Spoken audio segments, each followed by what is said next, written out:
Buenas noches a quienes ya nos están siguiendo por Facebook. Estamos ingresando todos a la sala. Como saben, nos damos 2 o 3 minutos. Buenas tardes. ¿Qué tal, Ana? ¿Cómo estás? Hola, buenas tardes, Ana. Buenas tardes. María Inés, ¿cómo va? ¿Cómo estás? ¿Todo bien? Muy bien, muy bien. Nosotros nos conocemos de nombre, aunque sea, porque como yo ando Sí. con las listas, ¿vieron? Suena al oído, ya conocido. Claro, como copio las listas para Exactamente. los mails y también las chequeo para que no se dupliquen, entonces se me van grabando los nombres. Claro.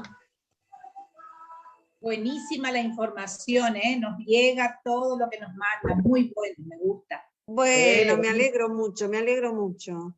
Buenísima, buenísima. Sí. Hoy hablé con el padre José María porque alguien pidió a ver si podíamos tener el PowerPoint que usó. Así que el padre está con mucha cosa, pero me dijo que sí, así que vamos a esperarlo, que lo envíe, y yo ya tengo la nómina, aunque nos demoremos unos días. Él nos contó que estaba con la novena y demás, Sí, sí. pero lo vamos a poder enviar. Bueno.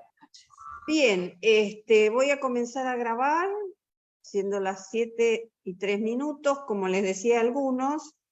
El encuentro de hoy también dura un poquitito más de Verónica, va un poquitito más, son 50 y algo de minutos el video, y ella después va a entrar como lo hace habitualmente. Buenas tardes. Así que, bien. Acá he vuelto, se me desconectó todo. Bueno, en este momento, buenas tardes de Mendoza, ahí están saludando. Bueno, hoy es nuestro último encuentro de la Semana Bíblica. Este año nos hemos dedicado a la sinodalidad. Espero que a todos nos haya aumentado el entusiasmo. Esperemos que así sea. Y bueno, hoy la charla va a estar a cargo de María Verónica Talamé, la doctora María Verónica Talamé, que yo creo que todos la conocen muy bien, pero ella es ahora la directora del Departamento Nacional de Animación y Pastoral Bíblica de la Conferencia Episcopal Argentina. Claro. Seguimos trabajando igual en equipo con Gerardo y bueno, y yo misma, pero bueno, nos vamos rotando en las labores. Así que por este trienio la dirección estará a cargo de María Verónica. Ella también es, por este ciclo fue presidenta de la Asociación Argentina de Biblistas. Se le está venciendo el mandato y bueno, también está a cargo de la UCASAL y muchas otras actividades que ustedes saben que ella realiza.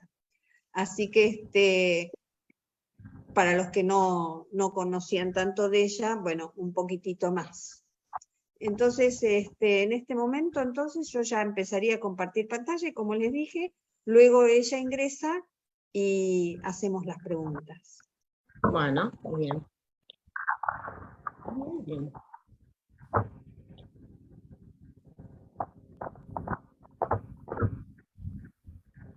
Bien. Damos inicio entonces.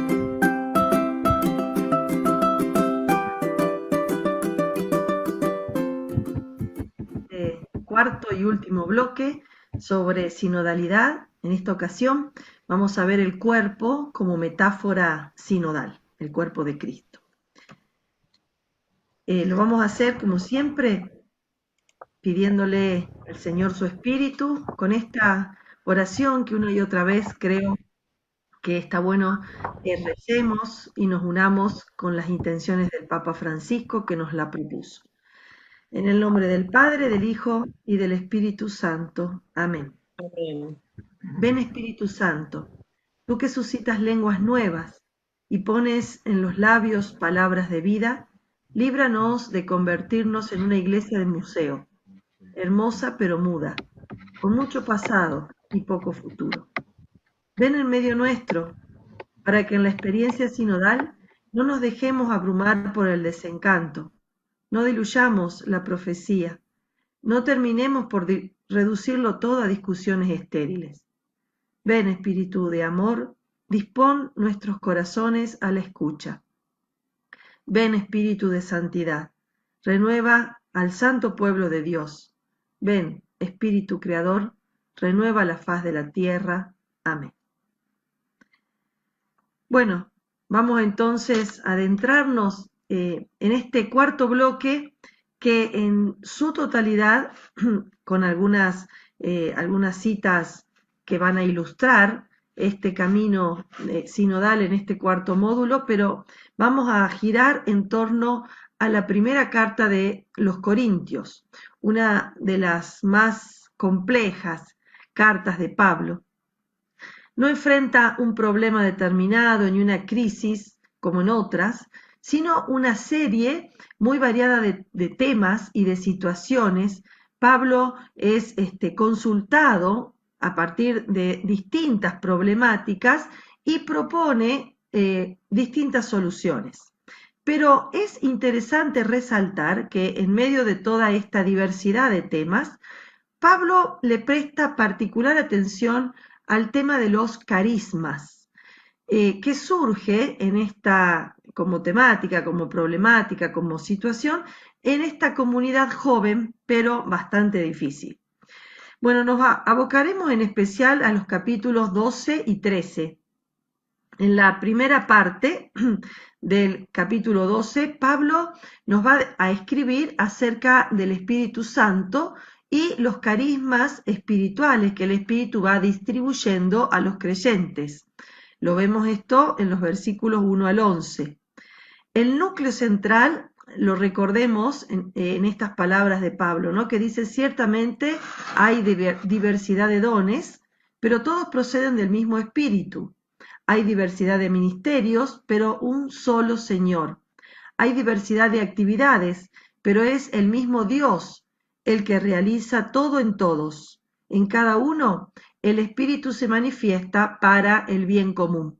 Inmediatamente enumera algunos dones y la sección termina afirmando: pero en todo esto, en todo este mundo de los carismas, es el mismo y único Espíritu el que actúa, distribuyendo sus dones a cada uno en particular como Él quiere.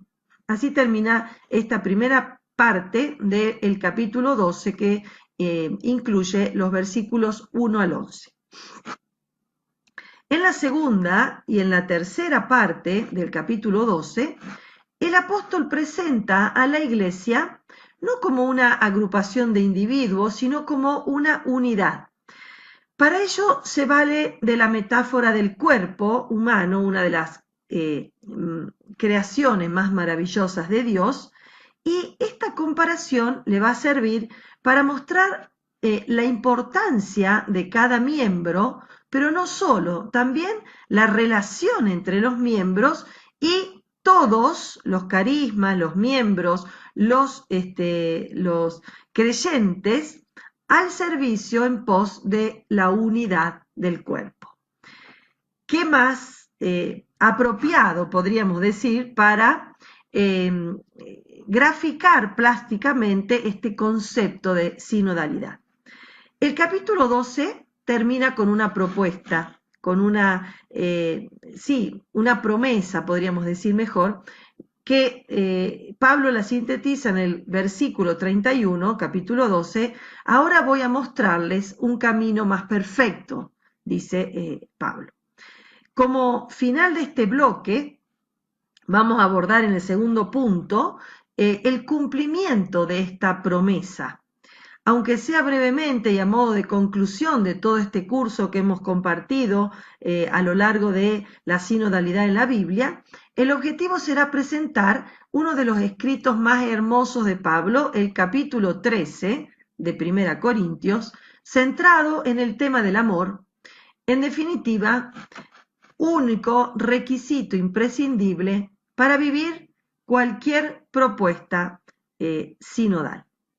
Vamos entonces con la primera parte de este último bloque que he titulado, como dice el versículo 13 del capítulo 12, todos hemos sido bautizados en un solo espíritu para formar un solo cuerpo.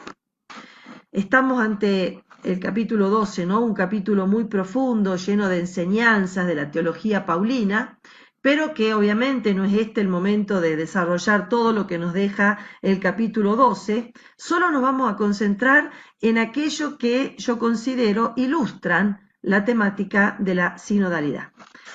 Bueno, vamos entonces con el término carisma, en griego, en castellano gracia traducido, ¿no?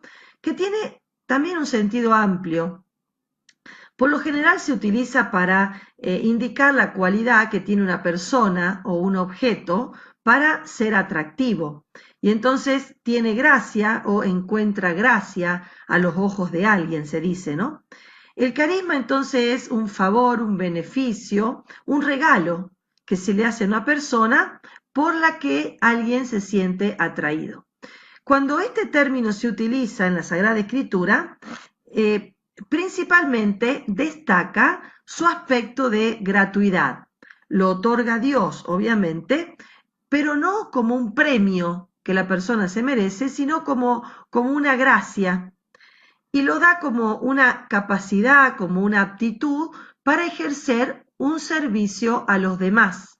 Esto es muy importante porque este carisma, esta realidad gratuita que Dios otorga, tiene una dimensión de servicio.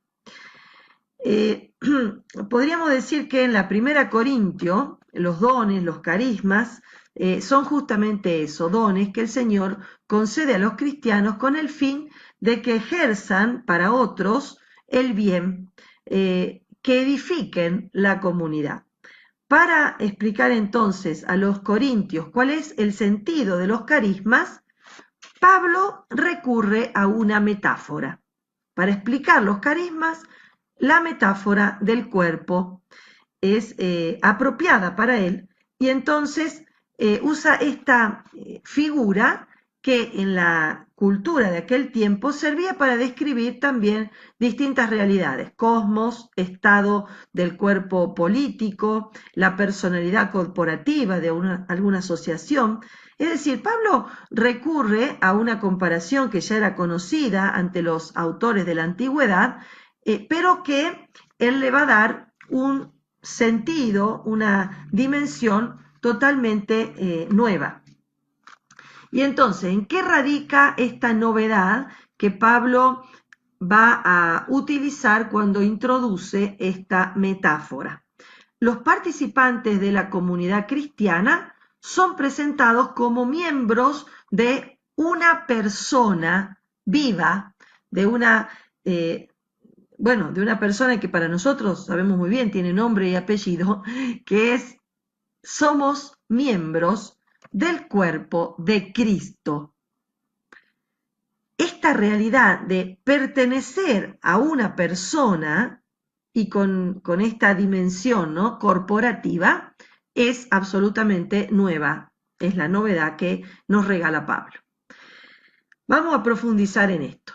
Ustedes son el cuerpo de Cristo. Esta es la afirmación sintética, ¿no?, pero muy importante del versículo 27 del capítulo 12, que me gustaría ilustrarla con la carta a los Romanos, donde también en capítulo 12 de Romanos, del versículo 4 al 8, Pablo une ambas realidades, carismas y cuerpo de Cristo, diciendo así: así como en un solo cuerpo tenemos muchos miembros con diversas funciones, también todos nosotros formamos un solo cuerpo en Cristo, y en lo que respecta a cada uno somos miembros los unos de los otros. Conforme al carisma, a la gracia que Dios nos ha dado, tenemos diferentes aptitudes, dice Pablo en Romanos. El que tiene el don de profecía, que lo ejerza según la medida de la fe.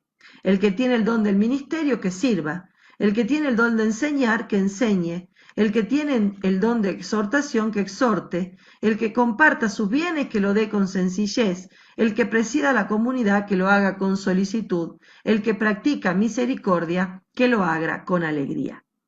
Entonces, Romanos 12, 4 al 8, usa, en una carta posterior a la de los Corintios, usa esta misma imagen que nos ayuda a caminar hacia esta definición de sinodalidad que estamos tratando de, desde distintos puntos, ilustrar. Por el bautismo, los creyentes son, dice Pablo, sumergidos, bautizados en un cuerpo, en Cristo. Lo dice en la 1 Corintios 12, que estamos estudiando, en el versículo 13, y también en Romano, capítulo 6, versículo 3. Como una inmersión, un meterse dentro de Cristo, ¿no? Cuando el creyente se sumerge en Cristo, quiere decir toda su existencia queda totalmente envuelta, inmersa en Cristo, y pasa a formar con Cristo una sola realidad.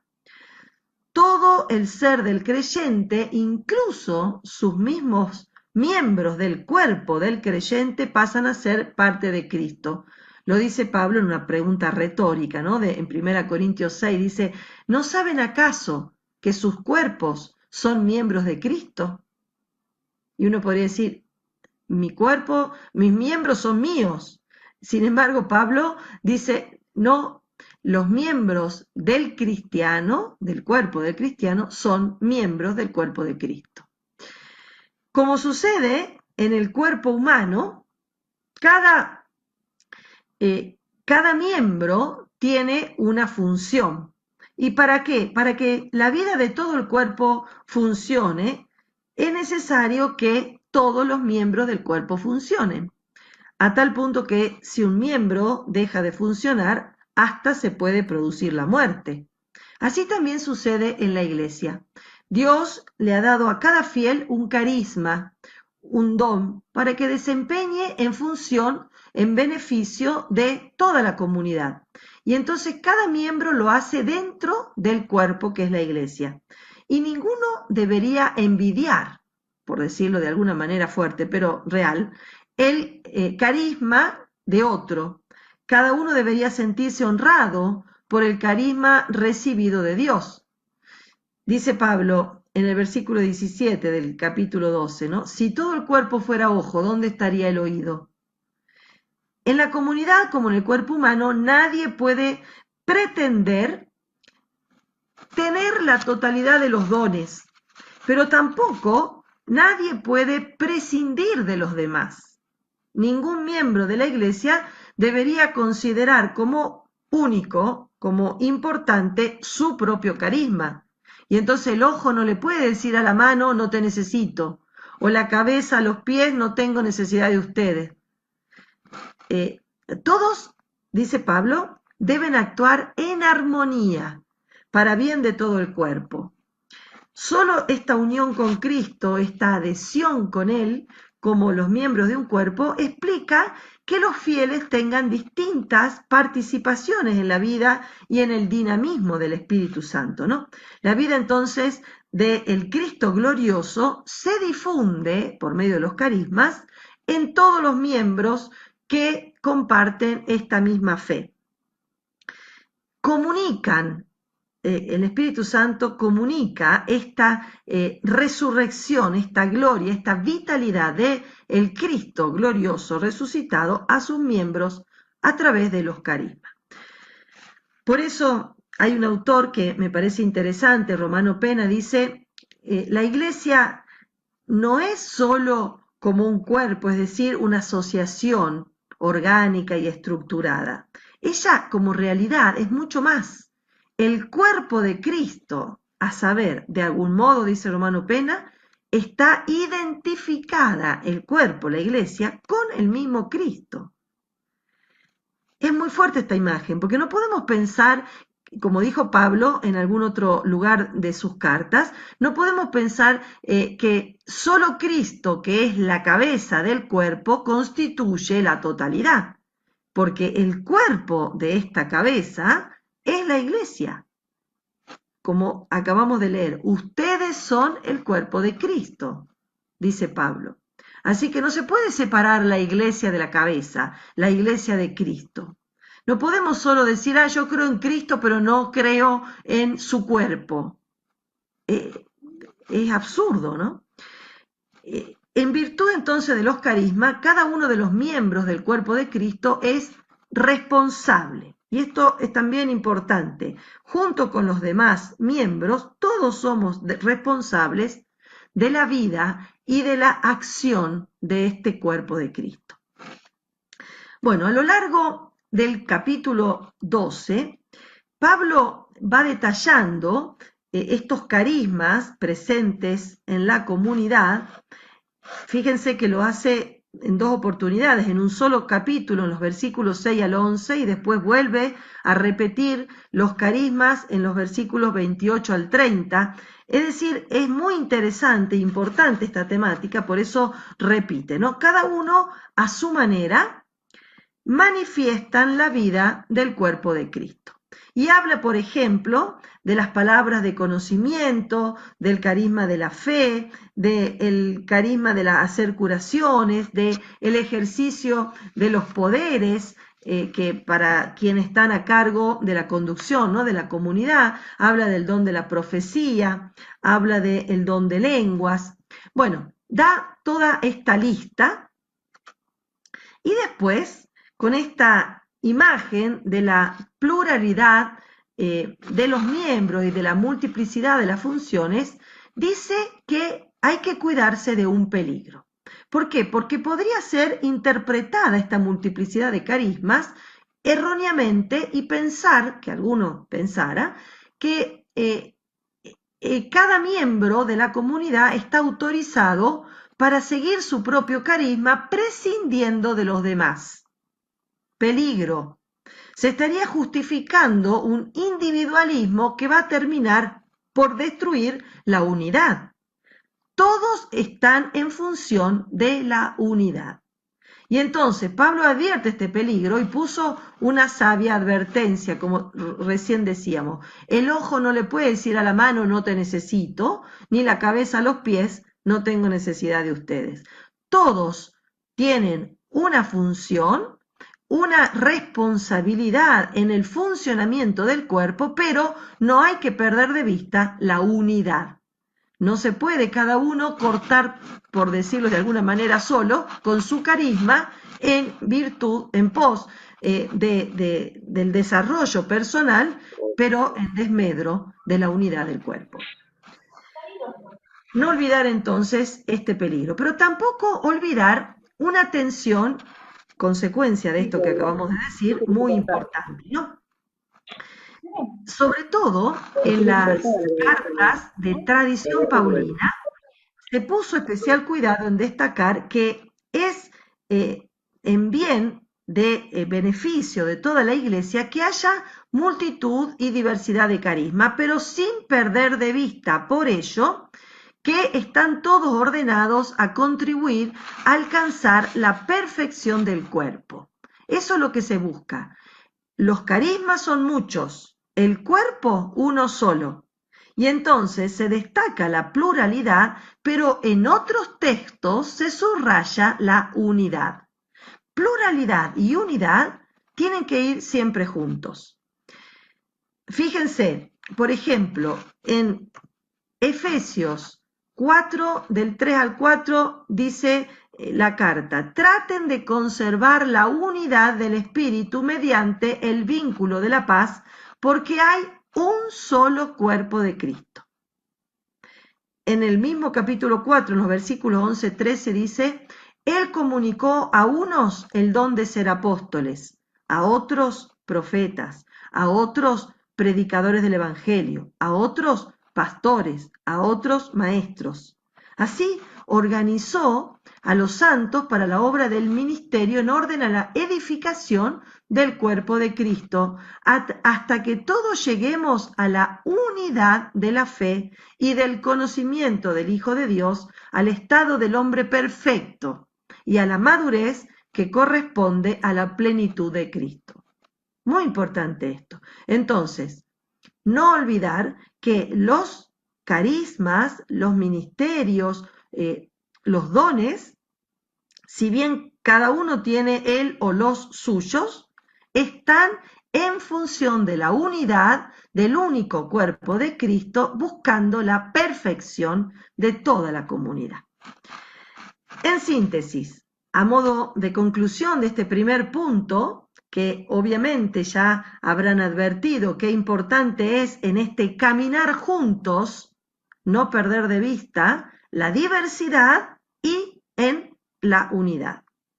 Entonces, la figura del cuerpo de Cristo ha servido a Pablo y a sus seguidores para ilustrar a los fieles y a nosotros que leemos hoy, siglos después, las cartas, que todos los fieles sin excepción están animados por el mismo Espíritu Santo para actuar en orden a manifestar esta vida de Cristo. El Espíritu entonces da vida a unos, de modo que todos deben tener conciencia de que son miembros de un cuerpo viviente y que por lo tanto debemos todos contribuir a la vida de este cuerpo aportando el desempeño de una función particular recibida en un carisma particular, pero sin olvidar la unidad. Nadie debe sentirse eximido de actuar, pero tampoco nadie puede quedar inactivo. Todos tenemos algún carisma, algún don que tenemos que poner al servicio de la unidad de la Iglesia y de su perfección. Por otro lado, todos ocupan su lugar en el cuerpo místico de Cristo, así llamado, y tenemos que saber que somos corresponsables en la edificación de este cuerpo de Cristo, que es la Iglesia.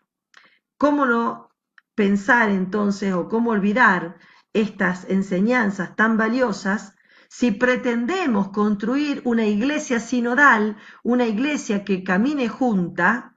¿Cómo podemos olvidar esta participación a la que todos estamos llamados, siempre conservando la unidad de la iglesia? Bueno, vamos entonces, ahora sí, a compartir el segundo punto que yo he titulado con el mismo versículo 31, aunque es la apertura al capítulo 13 de 1 Corintios. Y ahora voy a mostrarles un camino más perfecto todavía. Y Pablo usa en repetidos versículos del capítulo 13 un término tan querido por Pablo y que ha sido usado, ¿no? Y a veces lamentablemente mal usado también, que es la palabra ágape.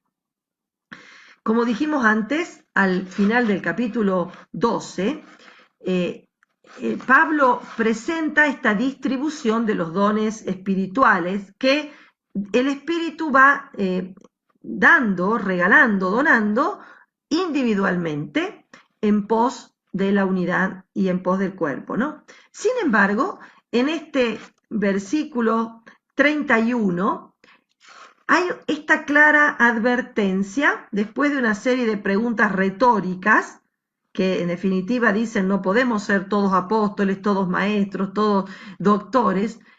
Después de esta serie de preguntas retóricas viene una advertencia que también evidentemente nos la hace hoy a nosotros, para quienes estamos recorriendo este camino sinodal.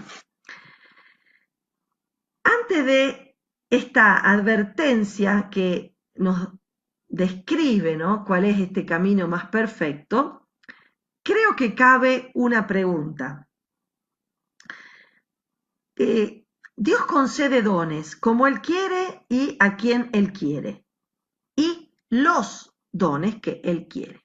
Ahora, podríamos preguntarnos, ¿cómo conseguir dones superiores? Porque Él dice, les voy a mostrar un camino más perfecto. Y los invita a los corintios a conseguir este don más perfecto, ¿no? Parecería absurdo pedirle a Dios dones adicionales, ¿no?, a los que ya nos haya regalado, o con los que él haya distribuido en la iglesia sus carismas. Pero Pablo le dice a los corintios que en su celo por los dones espirituales deben buscar sobresalir en aquello que edifica más a la iglesia. Buscar sobresalir en lo que más edifica, dice en el versículo 12 del capítulo 14. Este buscar, no sé si les resuena, ¿no?, estas palabras de Jesús: pidan y se les dará, busquen y encontrarán. ¿Se acuerdan? En Mateo capítulo 7, llamen y se les abrirá, ¿no? Es decir, Dios quiere que vayamos a Él, pero asimismo parece querer que le pidamos el don más perfecto, que Pablo nos sugiere ahora con esta palabra que repite tanto, que es en griego ágape y en castellano el amor. Entonces, nos adentremos de manera sintética, porque sería una carta al amor, el capítulo 13 de Pablo, que no terminaríamos nunca de profundizar por la densidad de contenido, ¿no?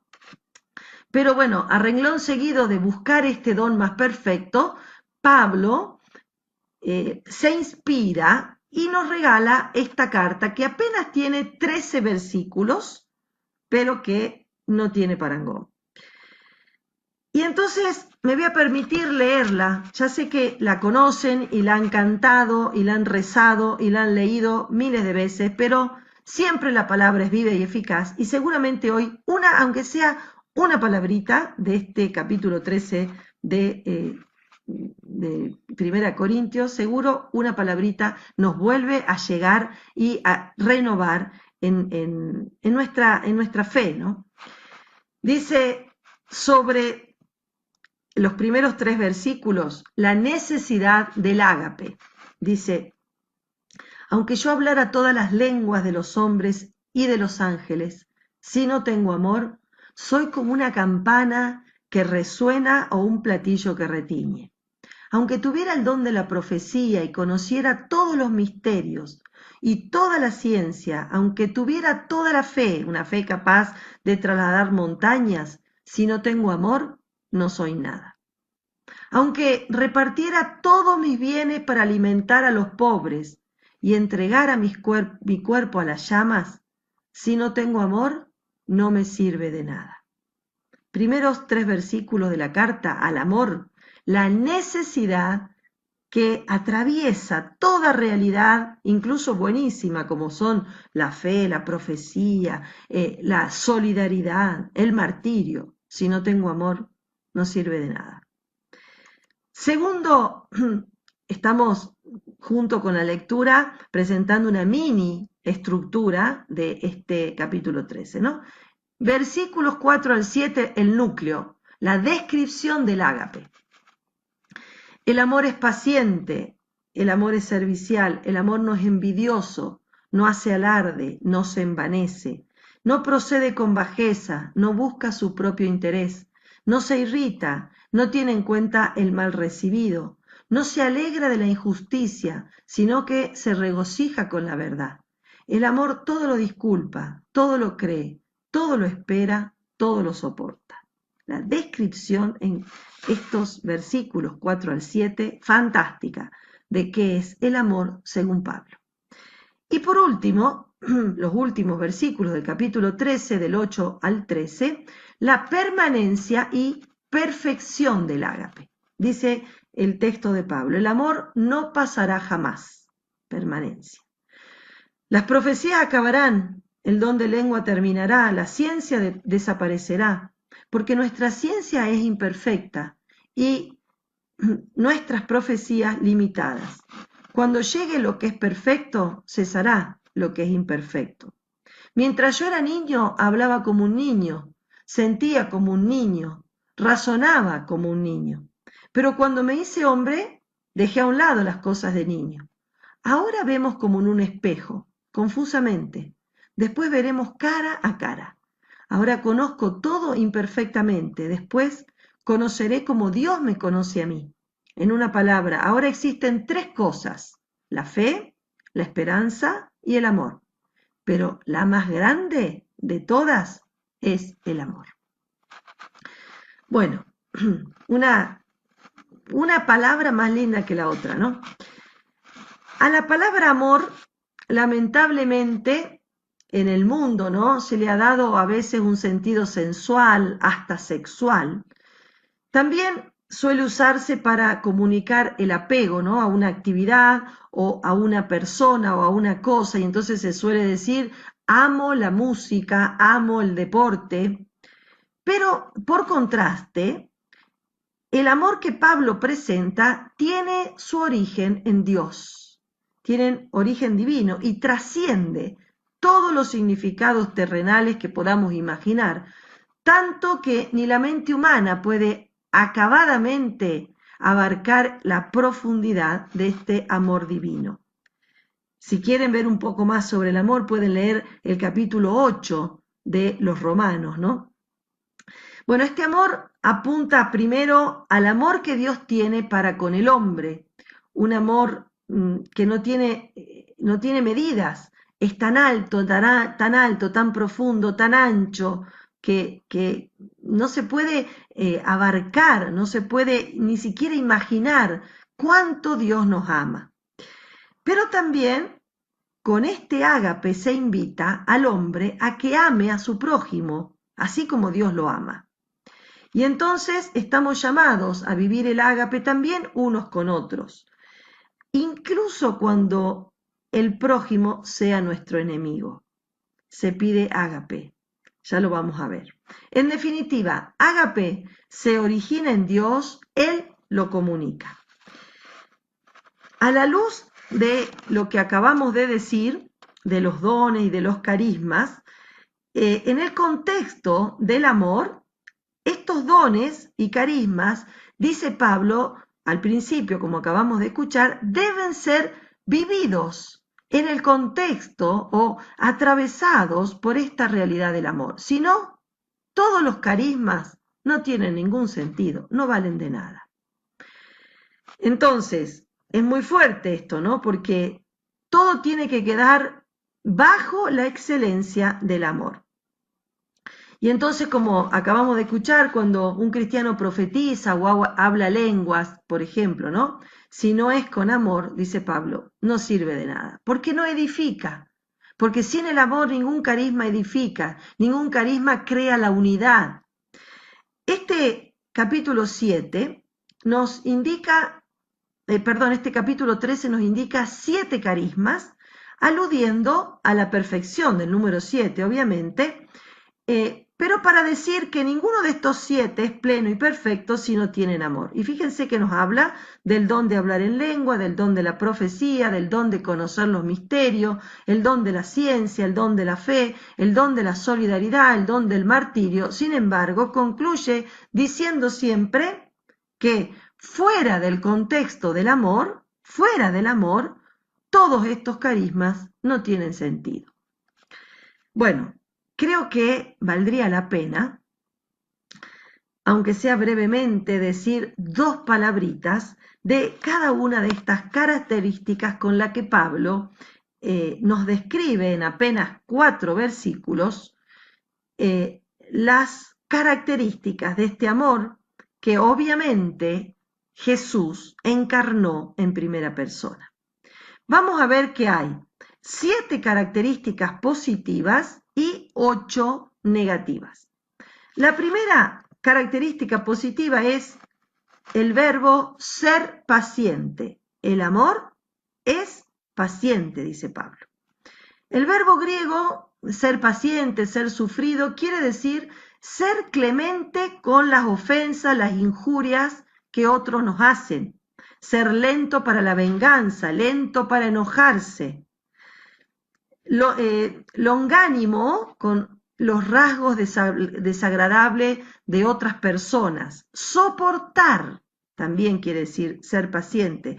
Tolerar al prójimo, sobre todo en ese aspecto negativo que se refleja con nosotros.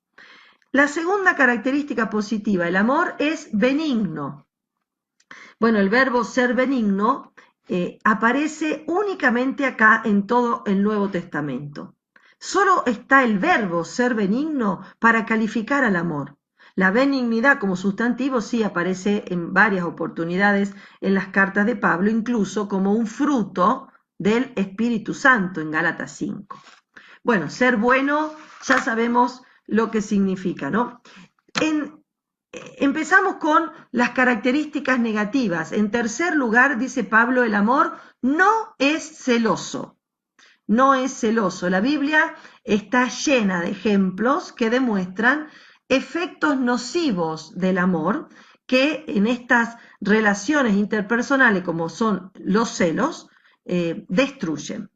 Y entonces pensemos, por ejemplo, en Caín, que por envidia, por celos, mató a Abel, o en los hijos de Jacob, que tuvieron celos de José y primero lo metieron en la cisterna vacía y después lo terminaron vendiendo como esclavo, ¿no?, a los madianitas y se terminó yendo a Egipto.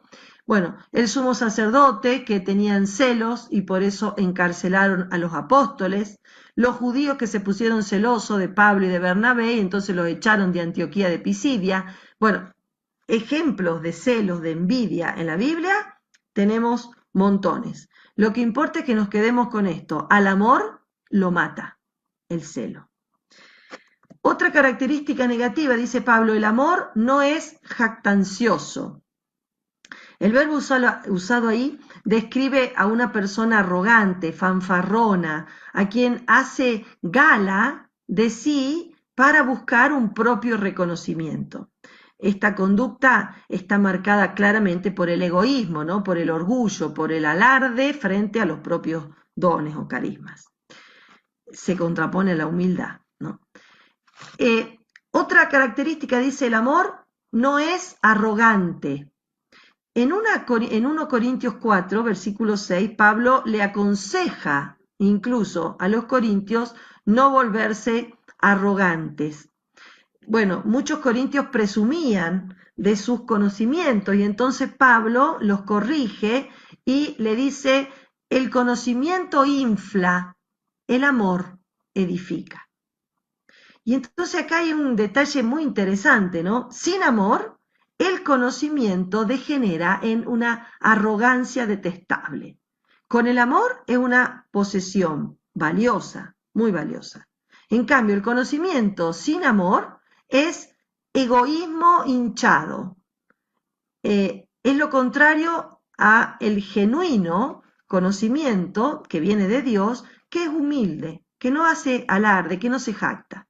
La arrogancia entonces está desprovista de amor, y el amor verdadero no tiene arrogancia. Son excluyentes uno de otro. El amor, dice, no se comporta indecentemente. Acá quiere decir que el amor, la persona que ama realmente evita una conducta indecorosa, inapropiada, una conducta, podríamos decir, desubicada, la evita, ¿no? Incluso en su forma de vestir, no solo en su forma de hablar, en su forma en sus actitudes, sino también en todo sentido, ¿no? El que ama es respetuoso, es decoroso, quiere decir en positivo esto. Otra característica negativa, el amor no busca lo suyo, dice literalmente el texto. La frase griega ahí es un poco difícil de traducir, pero la idea es clara, significa que el amor no es egoísta, no se busca a sí mismo. Pablo mismo lo demostró a los corintios cuando le decía, ¿no?, cuando con su actitud de haber estado 1 año y medio trabajando en medio de los corintios y gratuitamente no recibió de ellos ningún apoyo financiero. Esta misma actitud desinteresada de parte de Pablo les enseña a los corintios que el amor no busca su propio interés, sino que busca la construcción y el bien, la perfección del otro. El amor no se irrita. Bueno, nadie, aún el más reposado y afable, es inmune a irritarse. Acuérdense Moisés, por ejemplo, en el Antiguo Testamento, que era una de las personas más humildes y mansas, también no pudo controlar su enojo, no resistió a tanta murmuración y a tanta rebeldía del pueblo de Israel, ¿no? Jesús también se enojó, se irritó con los vendedores en el templo de ganados, palomas, ovejas, los cambistas. ¿Se acuerdan cuando Jesús hace el látigo y lo saca a los vendedores del templo de Jerusalén? Bueno, pero Pablo nos advierte una cosa, que el pecado del enojo es lo que va contra el amor. La tradición paulina dice en Efesios 4, versículo 26 al 27, si se enojan, o sea, a veces, bueno, el enojo es posible, pero si se enojan, no se dejen arrastrar al pecado. No permitan que la noche los sorprenda enojados, dando así ocasión al demonio. Si se enojan, cosa que es humana, bueno, pero que no dure hasta el otro día, dice Pablo, en la misma línea, ¿no?, de consejos que nos está dando a la luz del amor. Bueno, también hay una imagen muy buena que describe también al amor y dice, no guarda registro, así dice literalmente esta imagen, que es la de un contador público que mira un libro contable para ver cuánto hay en el debe y cuánto hay en el haber. Y entonces después saca un informe exacto, una lista pormenorizada de las cuentas. Bueno, dice Pablo, el amor no hace esto. Algunos guardan una lista, sobre todo de los agravios recibidos. El amor es extremadamente olvidadizo. Una vez que los agravios han sido perdonados, ya no deben volverse a mencionar. No hay que hacer un registro de todo lo que nos han hecho o lo que nos han agraviado. Es difícil amar así, ¿no? Pero tenemos ahí el modelo, la perfección del amor en estos 4 versículos del capítulo 3. Después hay una afirmación que es doble.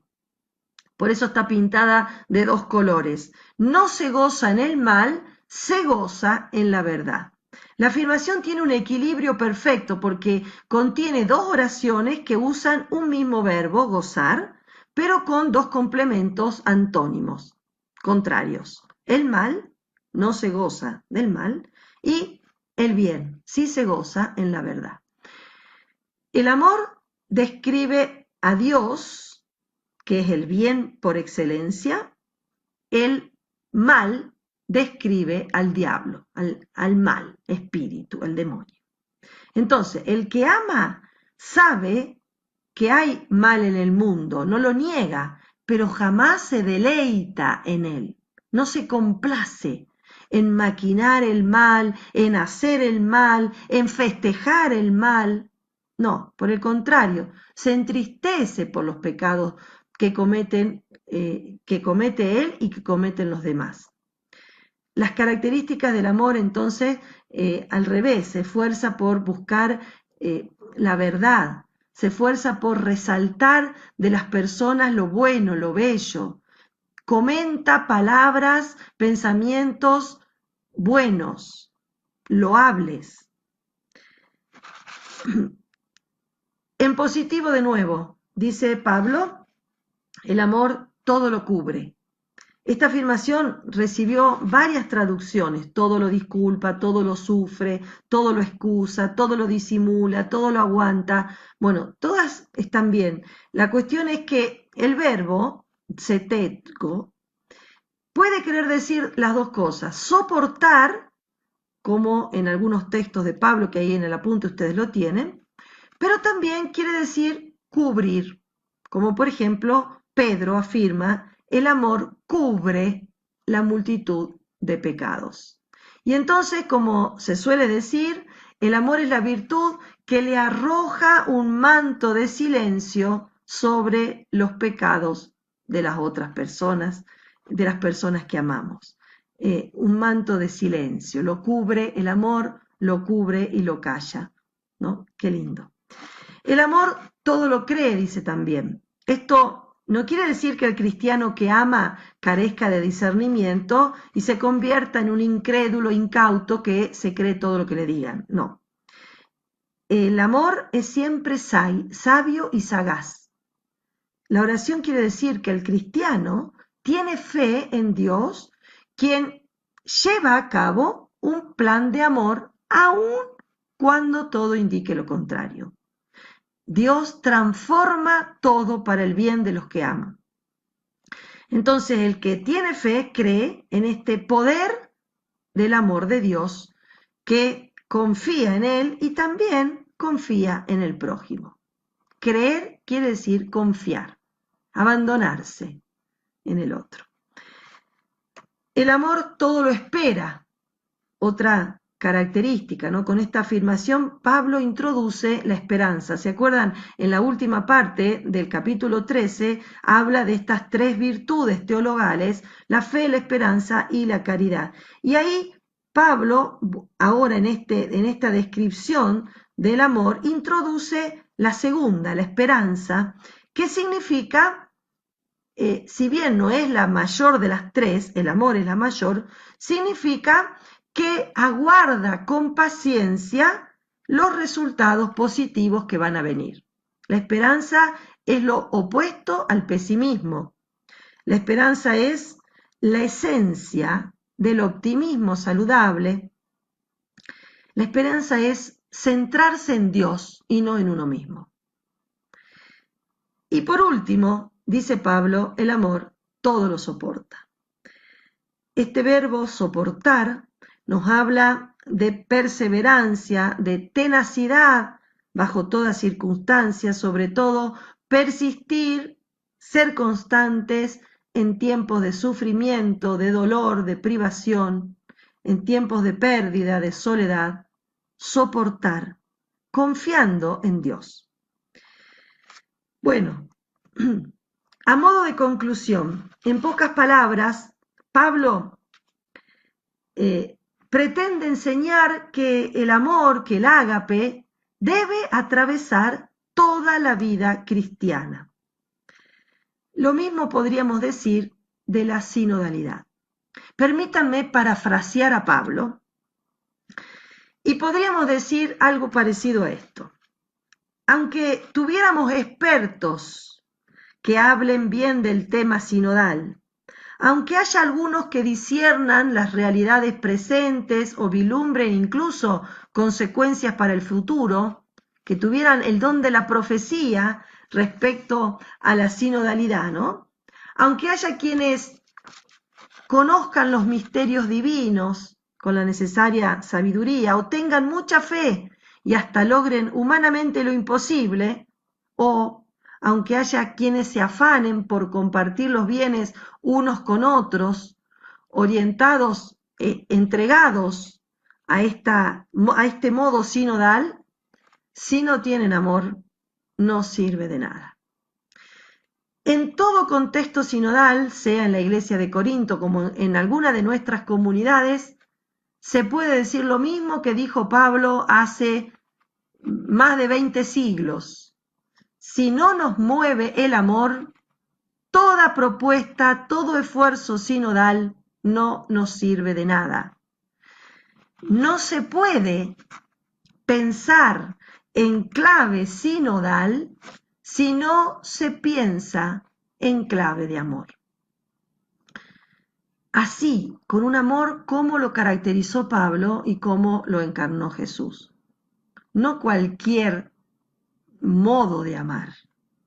Entonces, nadie debería gloriarse por saberse la etimología de la palabra sinodal, ni por conocer los documentos magisteriales o diocesanos sobre el tema sinodal, ni por armar grupos o por hacer cursos que estudien lo que se pueda saber sobre la sinodalidad, ni por hacer colectas o deshacerse de bienes materiales para los necesitados que caminan juntos en el pueblo de Dios, ni incluso dar de su tiempo y, llegado el caso, dar la propia vida por la identidad sinodal, por vivir la identidad sinodal. Si nos falta el amor, nada de esto vale. todo lo que nos pudiéramos imaginar sin amor es infecundo.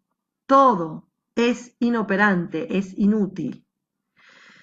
En definitiva, en medio de una discusión de los dones que estábamos viendo, ¿no? Del capítulo 12 al capítulo 14, todo el tema gira en torno a los dones espirituales. Pablo dedica el capítulo 13, central en toda esta panorámica que hace del 12 al 14 Pablo sobre los dones, al tema del amor. Y así cumple la promesa que le había hecho a los corintios y que nos hace a cada lector, que hay un camino más excelente.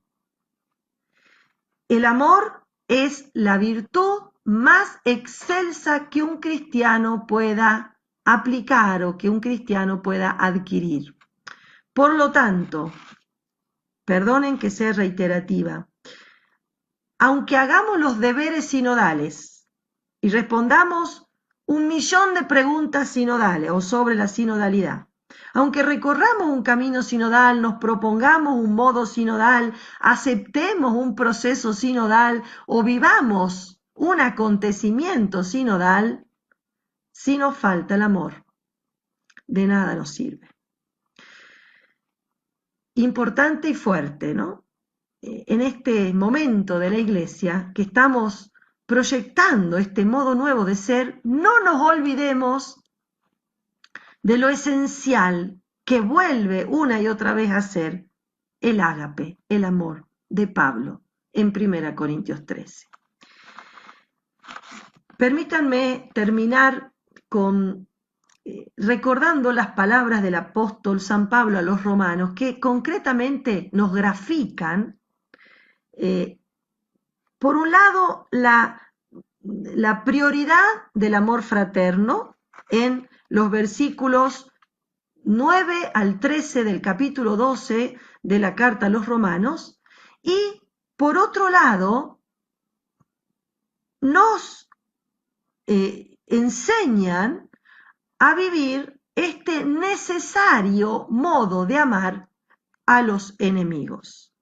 Y entonces, en este camino sinodal, hacen falta este recordar la prioridad del amor fraterno, del amor al otro con el que camino junto, pero también hace falta recordar la necesidad de amar a ese incluso enemigo, a ese que no soporto, con el que también tengo que caminar junto.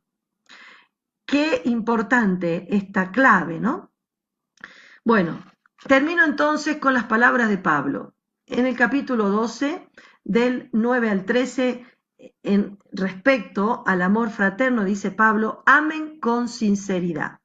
Tengan horror al mal y pasión por el bien. Ámense cordialmente con amor fraterno, estimando a los otros como más dignos. Con solicitud incansable y fervor de espíritu, sirvan al Señor. Alégrense en la esperanza, sean pacientes en la tribulación y perseverantes en la oración. Consideren como propios las necesidades de los hermanos y practiquen generosamente la hospitalidad.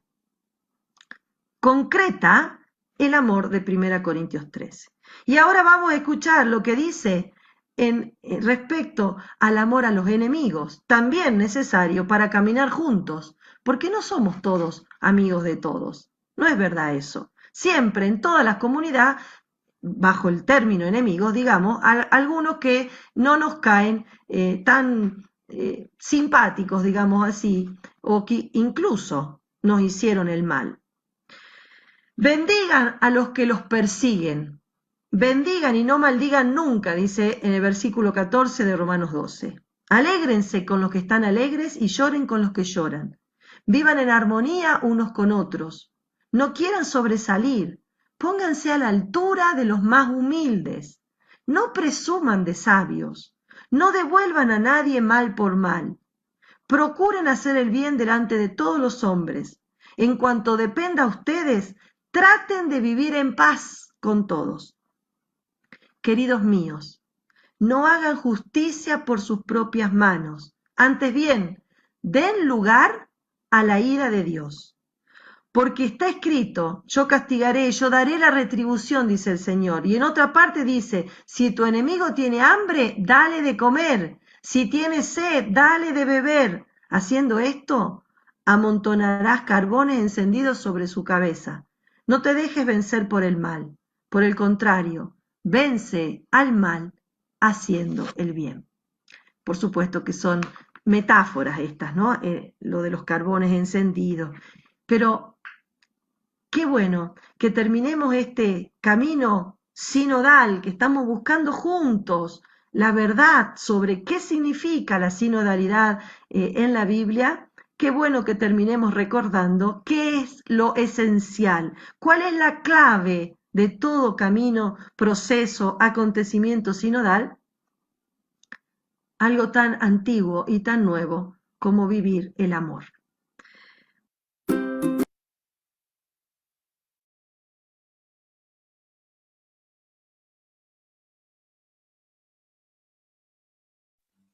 Bien, aquí estamos, ahí la tenemos a Verónica, nos dejó. Bueno, a ver qué inquietudes les despertó, qué comentarios, qué preguntas. Hola Anita, buenas tardes. ¿Cómo estás, Vero? Muy bien, gracias. Hola a todos. Hola, hola. Excelente la exposición, excelente. Pablo, excelente, no yo. Sensible y apasionada, muy linda. ¿Qué opina el resto? Hermoso, la verdad maravilloso el momento que vivimos. Gracias, Verónica. Gracias. Una solvencia, un conocimiento. Muchas gracias, doctora. Muchas gracias. La verdad emocionante, el corazón me late a 170.000. Tengan cuidado de no explotar, porque si no ya vamos a pasar la vida eterna, sinodalmente. Muy bueno. Ahí levantaron la mano Armando y Lidia. Adelante. Bueno, dale Lidia.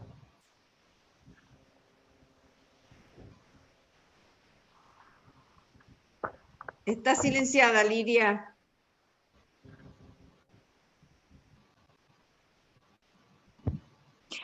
Lo que escuché en toda esta exposición, la verdad que uno por más que lo leyó, lo dijo, lo trató de aplicar, queda pasmada.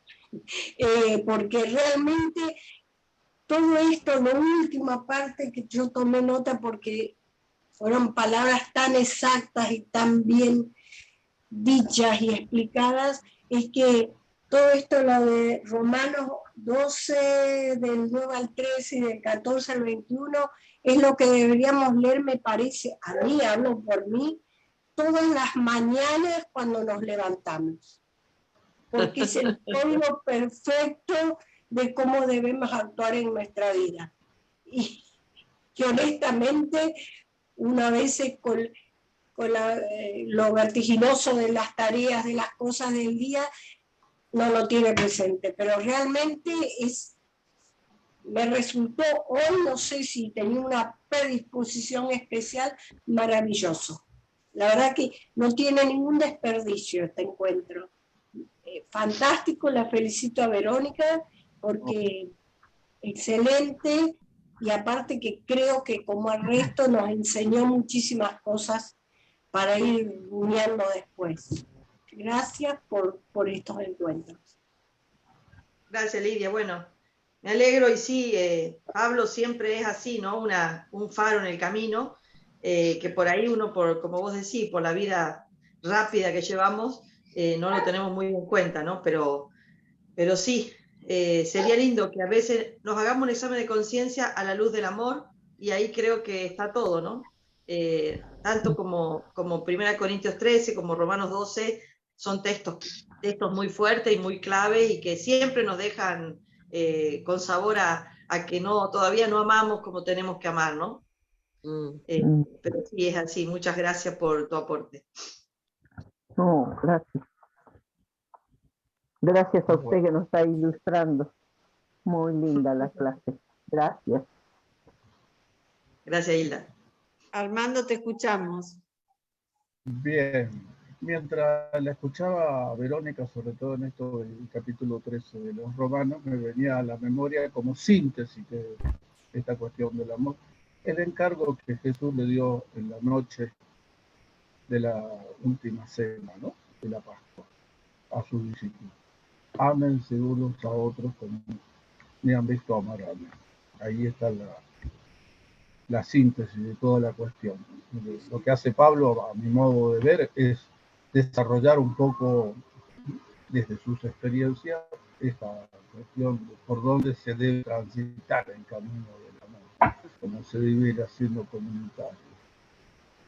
Y la otra cosa que me quedó dando vuelta, cuando vos hablas del cuerpo, de los ministerios, de toda esta cosa, a mí como que me cuesta usar la imagen del cuerpo para decir esto de los ministerios. Y como Pablo siempre empieza, creo, todas sus cartas saludando a la iglesia de, ¿no? Entonces, me parece que para nosotros hoy es mucho más claro, más simple decir comunidad ministerial, iglesia ministerial, y que con todas esas características que le pone Pablo, me parece, me resulta más elocuente eso. Pero bueno, es un pensamiento personal.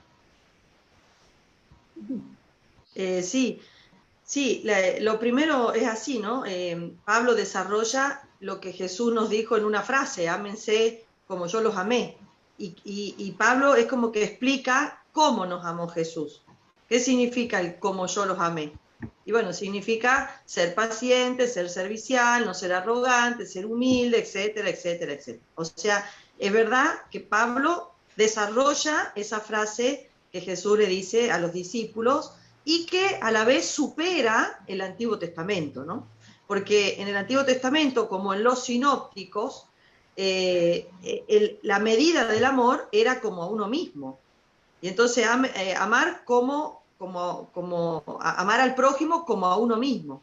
Pablo explica, a la luz de lo que dijo Jesús, que el como uno mismo ya no debería ser la medida, que la medida ahora es el amor de Dios para con nosotros. Así que ahí se nos levanta claro, se nos pone hasta el infinito la vara se levanta bastante. Y entonces ahí necesitamos que se nos explique qué significa ese como yo los amé, y eso es lo que hace Pablo. Así que eso coincido y me parece muy rico lo de Pablo, ¿no? Y que nunca creo vamos a terminar de entender, ni de profundizar, ni de encarnar sobre todo.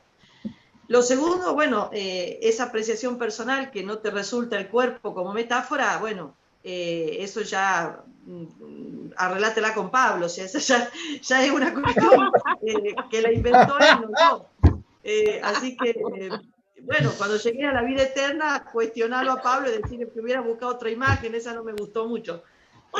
Pero sí, es verdad que la iglesia es un cuerpo, de alguna manera tiene que ver con esa imagen, ¿no? Obvio que todas las metáforas son limitantes y limitadas, porque no alcanzan a decir la realidad, ¿no? Las metáforas son metáforas para ayudar a mirar algo, para despertar algo. Exacto, para indicarnos algo, no es lo absoluto de ningún modo. No es acabado, claro que no. Así que bueno, tiene siempre cosas que deja fuera. Ni siquiera cuando miramos y decimos comunidad es algo acabado, siempre está en construcción, siempre está en camino. Tal cual. Pero bueno, sí, es así. Bueno, hay más que levantan la mano, ahí vamos. Sí. José y María Inés levantaron la mano, ¿sí? José. Buenas noches, Verónica, desde Santiago del Estero. Bueno, 1 Corintios 13, estoy pensando en un programa de vida y en algún ministerio eclesial. Y esta es la pregunta, un poco de las dos intervenciones que ha dado en la semana. ¿Cómo conectar la acción del Santo Espíritu, el discernimiento, este programa de amor en la iglesia? ¿Qué elementos para tener en cuenta para poderlos conectar, ¿no? Esa es un poco la pregunta. Perdón, José, se me acabó la batería en la tablet y se me cortó. Lo único que escuché es algo del discernimiento. ¿Y la primera parte cómo era? Reitero. Sí. Pienso en 1 Corintios 13 como un programa para la vida. Sí. Y en algún ministerio eclesial. Entonces, la idea es conectar las dos intervenciones, las tres intervenciones, y surge esta pregunta, por lo menos algunas pistas, ¿no? Que pueda aportar. ¿Cómo conectar la acción del Santo Espíritu, el discernimiento y este programa de amor en la iglesia? Sí, digamos que es más o menos lo mismo con distintas palabras o visto de distintos puntos, ¿no? Porque, a ver, primero, la definición de Espíritu Santo es ser amor. O sea, si algo lo caracteriza al Espíritu Santo como si uno dice, bueno, pero ¿qué es el Espíritu Santo? Es amor, el amor del Padre y del Hijo. O sea que él resume 1 Corintios 13, Romanos 12 y todo lo que se diga en la Biblia sobre amor es hablar sobre el Espíritu Santo, que eso es él, el amor que une al Padre y al Hijo, ¿no?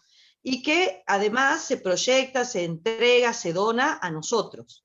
Así que eso es lo primero que tiene que ver el Espíritu con el amor, es absolutamente lo mismo.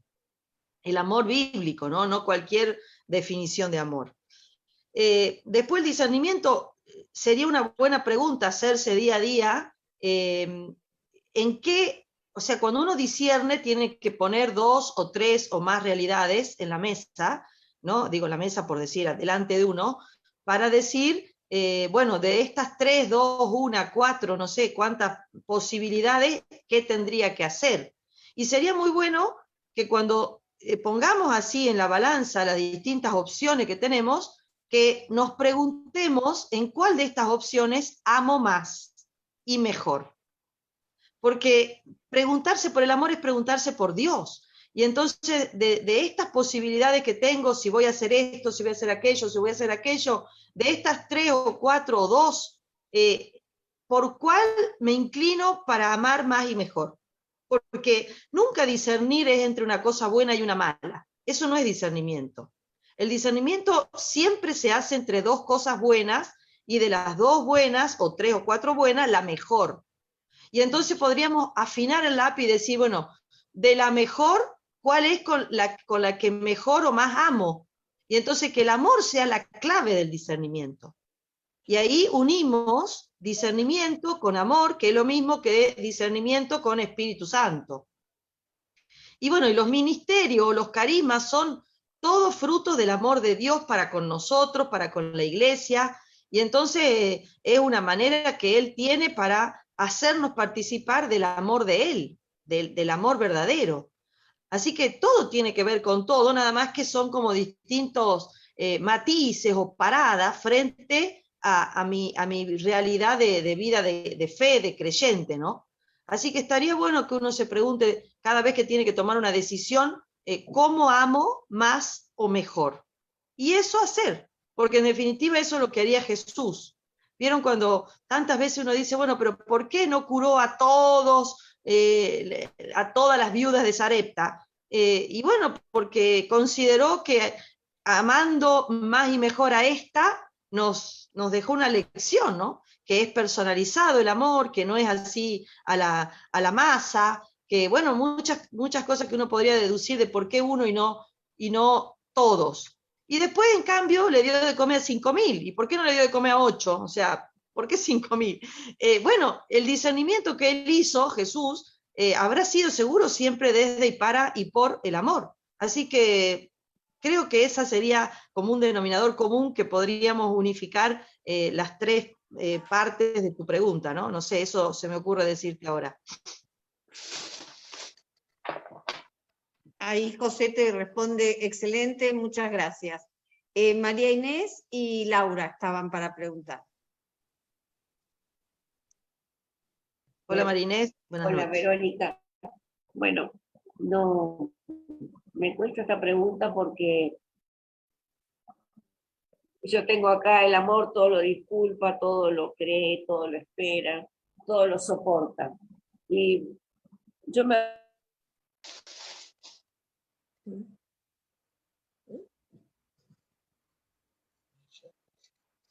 Que la se cortó. Quedó frisada. Yo no la Irene. escucho, Ana, no sé si... No, se quedó, sí, Se se le quedó cortó. Se congeló. Ah, bien. Capaz que tiene un problema de señal. Puede ser, sí. Sí, ¿Qué seguimos quiere con decir? Lau. Ahí está, a ver. ¿Cómo Inés se te había cortado? Sí, tengo muchos problemas con internet, la verdad. Lo que yo decía, si el amor todo lo disculpa, todo lo cree, ¿cómo hace uno? ¿No? Una cosa es en tu familia, que alguien hizo algo, un amigo, y bueno, está bien. Pero cuando vos te enterás de la muerte en Córdoba de esos 5 bebés, cuando vos te enterás del hijo que mató al padre, cuando vos te enterás de los curas pedófilos que hay, cuando vos te enterás de todas esas cosas, ¿cómo puedo decir el amor todo lo soporta?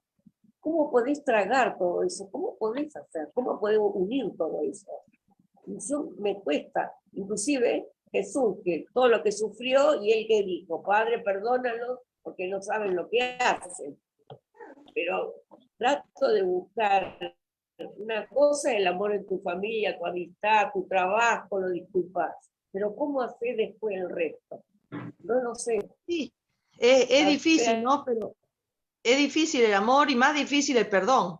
Porque cuando el amor empieza a tener rastros o características de negativas, fuertes, de violencia, de injusticia, que vos decís, no puede ser, bueno, es muy difícil. Pero yo creo que la clave está en pedir a Jesús, en pedirle al Padre, en pedir al Espíritu Santo que nos habiten para que no seamos nosotros, sino ellos en nosotros, los que nos ayuden a perdonar y amar así como Él ama. Porque evidentemente que no podemos humanamente. Este tipo de amor, esta descripción que hizo Pablo del amor, no es humano, es realmente divino. O sea, no es tampoco tenemos que decir es extraterrestre, no, es divino. Y Dios puede amar así en nosotros también. Ese es el gran desafío, que lo dejemos a Dios que nos traspase amándonos. Y entonces cuando Dios entra en nosotros, ya no somos nosotros los que perdonamos, ya no somos nosotros los que disculpamos, es Él en nosotros. Y ahí está el gran desafío, hacernos pequeñitos para que Dios sea grande, y cuando Dios es grande, ama en nosotros de esa manera como Pablo nos describe.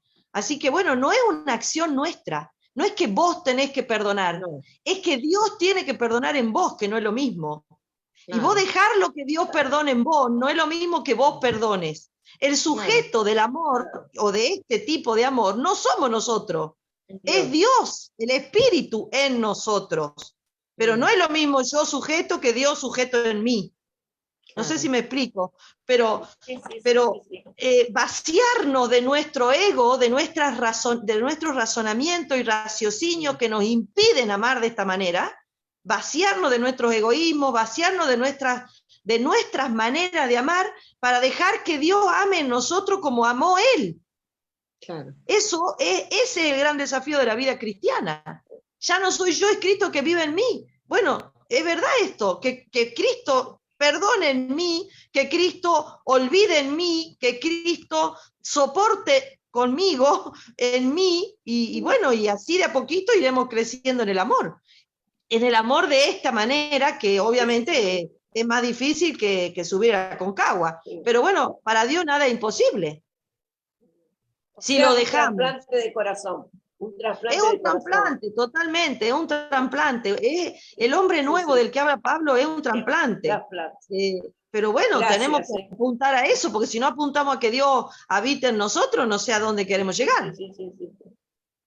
Gracias, muchas gracias. Gracias Laura, a vos, Laura.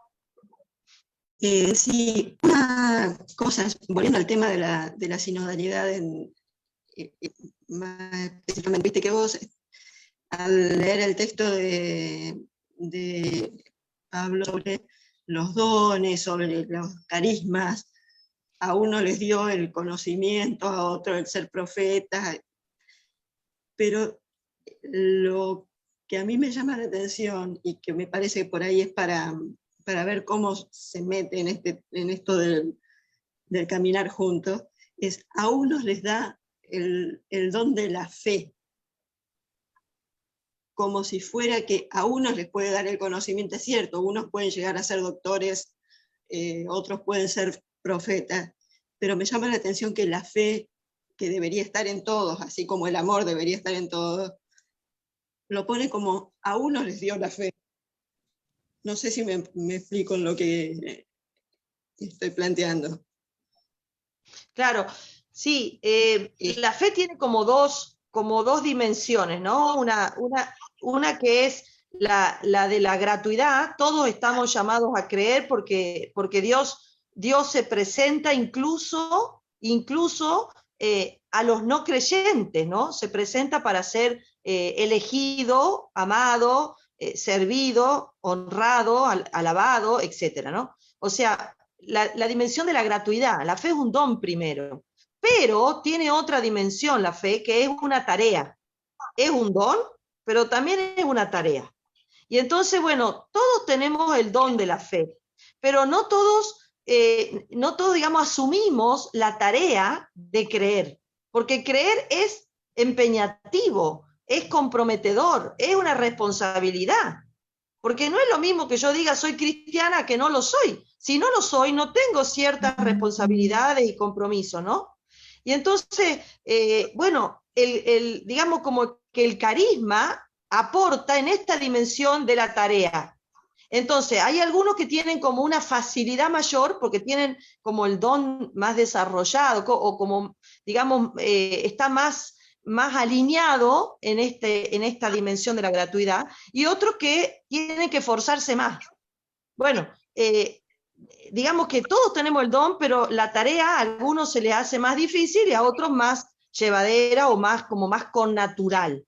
Entonces, en este sentido es un carisma, la connaturalidad de creer para algunos, y para otros no está tan connatural, pero todos tenemos la posibilidad de creer.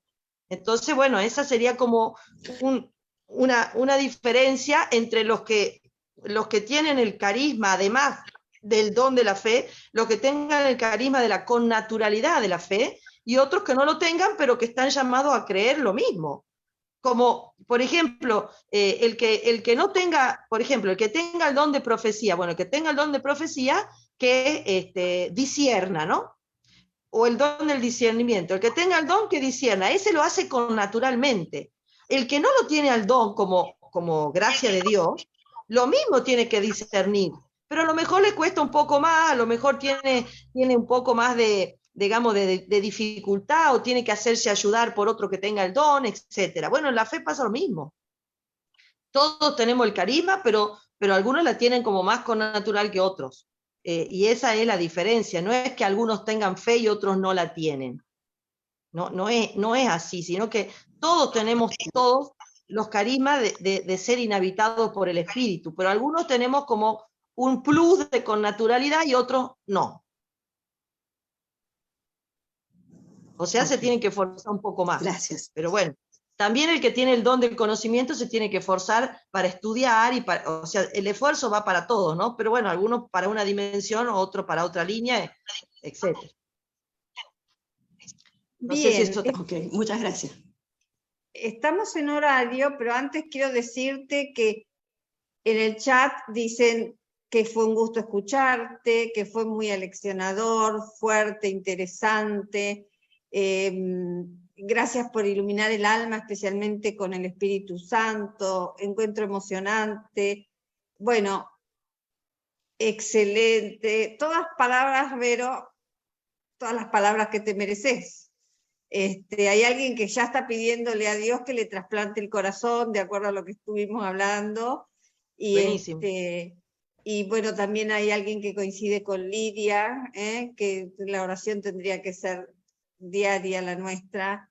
Así que bueno, todos muy felices, muy agradecidos por tu apoyo a esta Semana Bíblica, por donarnos tus dones de conocimiento y de saber y de emoción y de alentarnos también en este camino sinodal, que todos lo tenemos que hacer, todos estamos llamados, pero de acuerdo a lo que recién dijimos, no todos sentimos esa facilidad de transitarlo.